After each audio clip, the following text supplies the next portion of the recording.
Hi, I'm Cynthia Diane Haney, the woodworker behind Cynthia Wood Spinner, and I'm here live with you today from my workshop in Virginia to share with you how to wind a skein of yarn from a spindle. Skein of yarn being the big long yarn end, sometimes called a hank, ideal for being able to wash it or dye it and just keep it tidy. Coming off of a spindle, as in a drop spindle that's full of yarn. To see what a drop spindle does briefly before we get into the winding, I have one here that I'm actively spinning on that's not ready to be emptied yet. And all a spindle is a device for inserting twist into fiber, thus making yarn. So I have fiber and I'm letting the twist into it and I'm making some yarn. And then the yarn gets stored, wound up on the spindle shaft, but you need to take it off the spindle before you can use it. And that's why we're going to wind our skein of yarn today. So to begin, you wind the skein of yarn on a Niddy-Noddy, Niddy-Noddy being the name for this neat tool that's a pair of arms that are at 90 degrees to each other on a body or center portion. I make my Niddy-Noddies both artistic and comfortable and pretty. This one has sycamore for the wood of the arms with that interesting grain, and cherry for the wood of the body. And the nature of the Niddy-Noddy is how we're going to get the skein wound. This will hold the loops open as we're winding them. And I'm going to back up some so you can see better. There we go. If you have any desire to chat by the comments, you can, but you don't have to. Or if you desire to chat on the video later via the comments, just leave me a comment. The spindle I'm unwinding from is a top whorl drop spindle, similar to what I was spinning on a minute ago. This is a 2-ply yarn I made, so it is a bigger spindle I used, as well as a slightly heavier spindle. This is in my trunk size. To get started, I'm going to temporarily set the spindle in my lap. I'm going to take the end of the yarn and I'm just going to tie it out of the way around the body of the Niddy-Noddy, just so that I don't have to hang on to that beginning end. Then to wind your skein, you're going to wind around opposite arms. So I'm going to come down to start going on one side of the one arm that doesn't have a ball, and you'll see at the end why that matters, coming up to the outside of the next one, coming back down, and I'm unwinding from the spindle as I go. And I put a lot on this particular spindle, so it's a little ungainly to hold it as I wind, and coming up. So we're just alternating arms. Now we're back to where I started, and you want to make sure that all your loops follow the same pattern. Up, so you see we're coming, and then down. And there are lots of sayings to go with this from people measuring their yarn and keeping count as they go. I personally count my wraps when I'm done. This is my 2-yard size of Niddy-Noddy, which means that the skein, while it's on the Niddy-Noddy, has a distance of 2 yards between the wraps, or 2 yards is the circumference around the circle of the individual wraps. So every wrap, when you count it, is 2 yards. So if I were to count my wraps here, if you multiply by 2, you'll get your yardage. However, in winding yarn, even when you're taking great care not to put it under tension as you wind it, you will find that it will spring back some when you take it off the Niddy-Noddy. So to get an accurate measurement of your yardage, you want to measure the actual length of that loop of the skein and re-multiply by your number of wraps afterwards if you want an accurate measurement. However, the estimate off the Niddy-Noddy is great to just get a general idea. And given how full my spindle is that I'm working from, I'm just going to let it gently unroll in my lap here. Let me put the camera down just a bit so you can see that while I get a little bit more off of it, because the goal is to wind most or all of the skein live on video with you. Well, maybe we'll unwind in my lap. I'm just happier if the spindle's in my hand, so we won't mess with that. But wind most of the skein on video. And you want to make sure you're coming off the side of the spindle as you unwind and that will make sure that you don't change the amount of twist in your yarn as you're winding the skein. It also is safer for the spindle because if you're coming off the side, you're not beating up the hook or bapping the whirl into anything. And like I say, this is just a lot on here. So as I make more progress, I have more of the shaft exposed again of the spindle. So I have a little more to hang on to. And we just keep winding. If you have any questions, let me know. So as you see, we're developing a good pattern here. Anytime you pause in winding a skein, you always want to make sure when you resume that all your strands are still following the same established pattern. The only strand that should be out of place is the one going to the knot that we started with. And I have a nice pre-recorded video here on the channel that is how to use a Niddy-Noddy as well. Same concept as just with my sample size Niddy-Noddy, which has a handle for holding onto it because it's so small your hand won't fit where my hand is here on the big one. And because it looks rather different, I thought it was a good opportunity to do a separate video just for the more typical full-size 2-yard Niddy-Noddy. Oops, and occasionally you'll accidentally whack the whirl on the Niddy-Noddy, no big deal. And as I get more shaft exposed, this is starting to get easier. And there we go. This was one of my shorter shaft trunk size spindles I've ever made, in that it's got, normally I give the shaft a bit more length on the trunk, but sometimes when you're spinning, that spindle can bap around against your lap too easily if you're sitting down.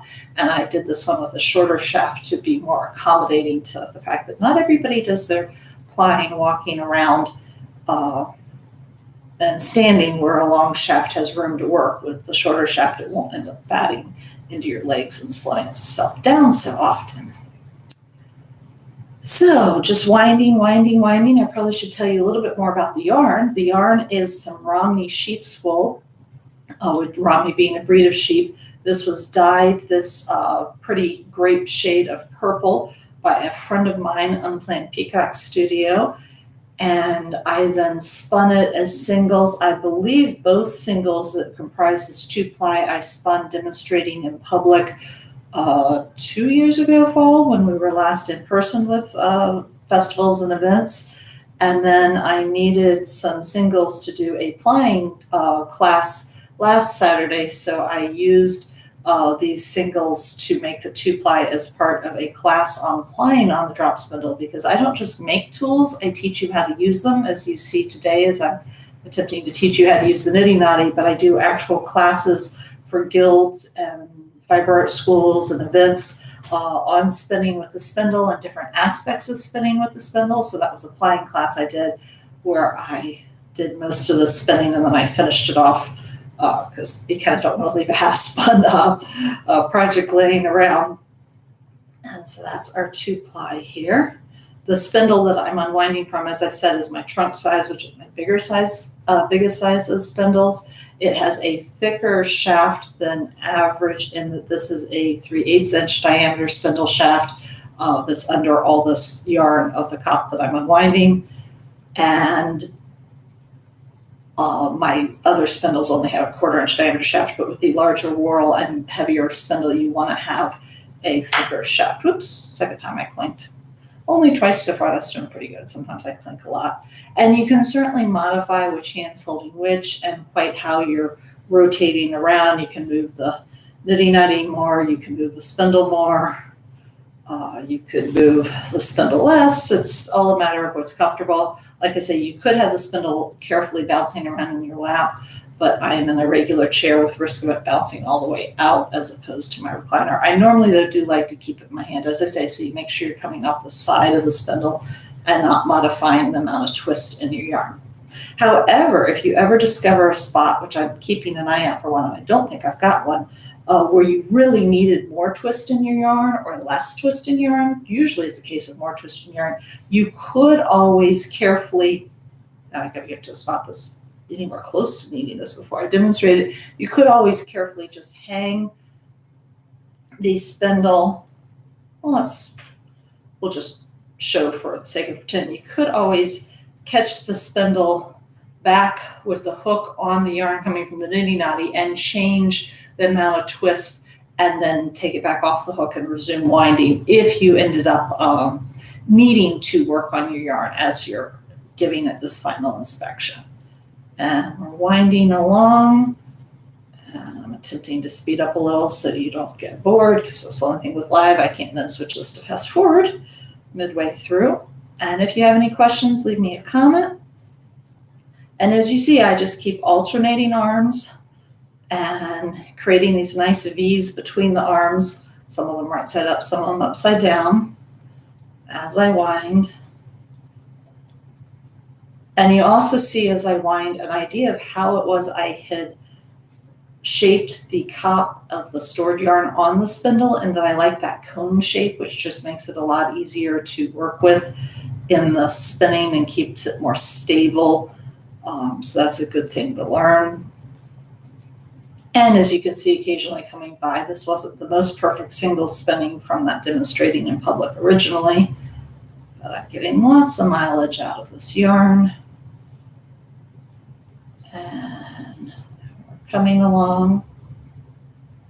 Now I'm not going to stop and count my wraps, and I did not count as I go because of course I'm talking to you at the same time, but the wraps, when I do count them, multiplied by 2 will give me an estimate of that yardage, and keeping track of how many wraps that was means that after I set the twist and remeasure my skein, laying out flat with a measuring tape, I will be able to have an accurate idea of the yardage, because there will probably be some shrinkage in addition to the natural springing back. Almost there. I hadn't really measured how long it took to wind a skein before, so when I decided to do this as a video today, I wasn't quite sure how long this was going to take. And hopefully this is not too boring. If you are watching and getting bored and you're after the live portion when this is still available to watch, you can always fast forward just a little bit to get to the end so I can show you how to secure the yarn afterwards, which I am getting really close to doing. I was afraid I was going to have to end this prematurely just for time considerations, but this is doing nicely. And I shape these arms of the Niddy-Noddy to really guide the yarn into a consistent wrap. Sometimes you'll see them all slide right up against the center column. And you will see shortly why we have that one arm down near my elbow that does not have the decorative ball at the end, and that's for removing the skein afterwards.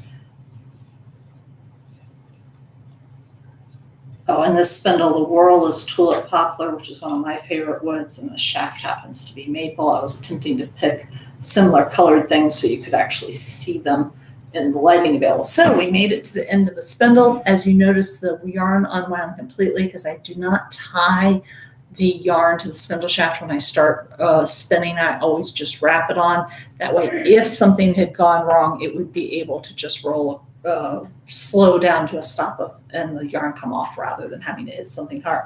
So if you want to be fancy, like if you were entering this in a competition, you would actually tie both ends of your strands together in the same length as the wraps for a nice tidy skein finishing, and mine are close enough in length I certainly could do that.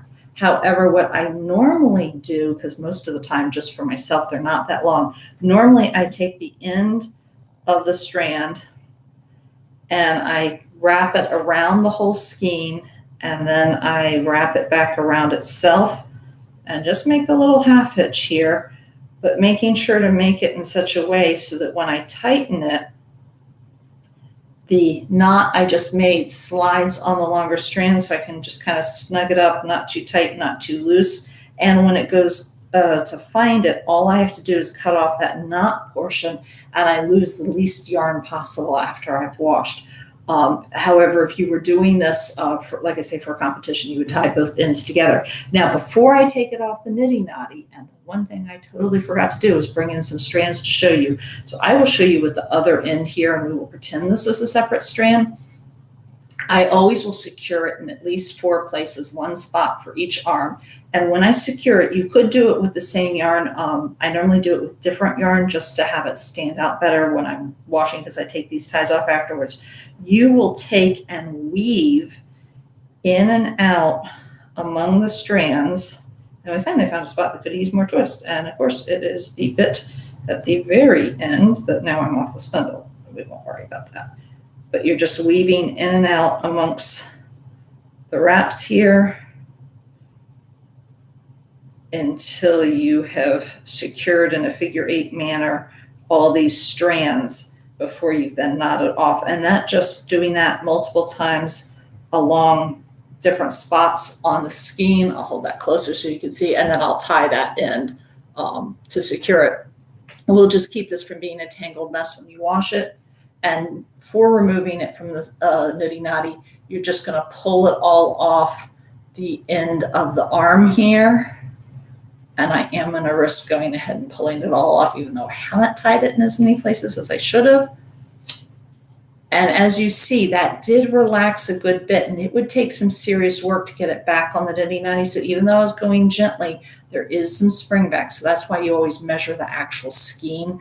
And I will go ahead and take the Niddy-Noddy all the way out. So when you go to measure the actual length of your skein, either now or after washing, you will measure from where my thumb is to where my pinky is with a measuring tape or a yardstick, and then multiply that number by 2, which will get you the circumference of the skein. And then you multiply that by how many wraps you have that you will have counted by then, which gives you your accurate length.